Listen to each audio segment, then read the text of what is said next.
அல்ல அதுக்கு முன்னாடியே அப்பாக்கிட்ட வந்து கேட்டார் டாக்டர் பிஆர்எஸ். இந்த மாதிரி தம்பிக்கு கிட்னி டிரான்ஸ்பிளான்ட் பண்ண வேண்டியிருக்கும், நம்ம வீட்லேருந்து தான் யாராவது கொடுக்கணும், அதை டெஸ்ட் பண்ணி பார்க்கணும் அப்படின்னா. என் பசங்களெல்லாம் கேட்கணும், யாரையும் கேட்க வேணாம் டாக்டர், யாருது மேட்ச் ஆகுதோ எடுத்துக்கோங்க, நான் சொன்னேன் எல்லாம் வருவாங்க அப்படின்னு அப்பா சொன்னார். இது வந்து பிஃபோர் ஹாஸ்பிட்டலைசிங், அப்பாவுக்கு சித்தப்பா ஹாஸ்பிட்டலைஸ் ஆகிறதுக்கு முன்னாடியே, முன்னாடியே.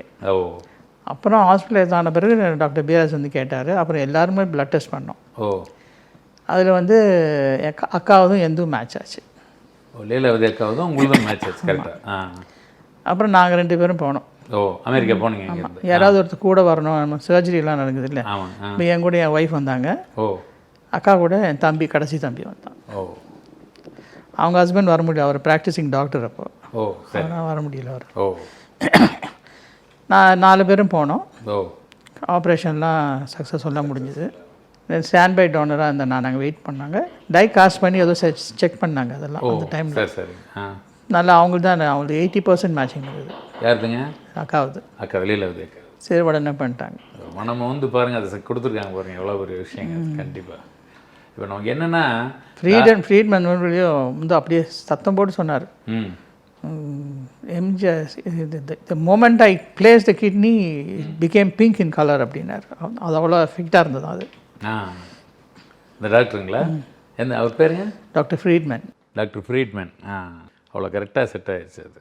அங்கே அவங்க டாக்டர் ஃப்ரீட்மேன், அப்புறம் டாக்டர் ஸ்ரீபாத்ரான்னு ஒருத்தர், அவர் கானுன்னு ஒருத்தர் கூட வந்தார்.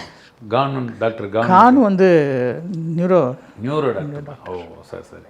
இங்கேருந்து அமெரிக்காவிலேருந்து பிரீட்மேன்கிற டாக்டர். ஆமாம், இல்லை அவர் வந்தார், கானு அங்கேயும் வந்தார். கானு அங்கேயும் வந்தார். ஓ வந்து இது ஃபிட் பண்ணதுக்கப்புறம் அமெரிக்காவில் அவர் எந்திரிச்சதுக்கப்புறம் நீங்கள் எல்லாம் இப்போ பேசுனீங்களா? இல்லை, டாக்டர் கானு அங்கே வரல, டாக்டர் கானு இங்கே அப்போலோ ஹாஸ்பிட்டலுக்கு வந்தார். சரிங்க. அவர் வந்து அவர் ஏர்போர்ட்லேருந்து டைரெக்டாக ஹாஸ்பிட்டலுக்கு போகணுன்னாரு. ஆனால் பொண்ணையும் தான் கூப்பிட்டு வந்தார். அவர் சொன்னால் நம்ம ஹோட்டலில் போய் கொஞ்சம் ரெஃப்ரெஷ் பண்ணிட்டு போகலாம், இன்னும் I want to see the patient இமீடியட்லின்னாரா. டாக்டர் போய் அவர் பார்த்தாங்கன்னா, பட் அந்த டைமில் ஸ்ட்ரோக் வந்த டைம் அவருக்கு. He was gasping for breath, மூச்சு விட முடியாமல் இருந்தாரா. என்னன்னு பார்த்து அவர்கிட்ட என்ன சொன்னாரா, அந்த டியூப் இருக்குல்ல, ஆக்சிஜன் டியூப் அது உடனே ஒரு பெரிய டியூப் கொண்டுன்னு சொன்னார். அது போட்ட உடனே நார்மல் ஆகிடுச்சு. இல்லைன்னா அன்றைக்கே அவர் போயிருப்பார். அதான் இங்கே மெடிக்கல் அந்த மாதிரி இருக்குது. இல்லை, அவங்க என்னென்னா அந்த oxygen supply to the brain ரொம்ப கம்மியாக இருந்தது. அதுதான் நம்ம ஆளுங்கிட்ட அப்படி சில இதெல்லாம் இருக்குது. இல்லை, அது நம்ம ஆளுங்கன்னு இல்லை, அது மைனராக சில இது இருக்கிறதுல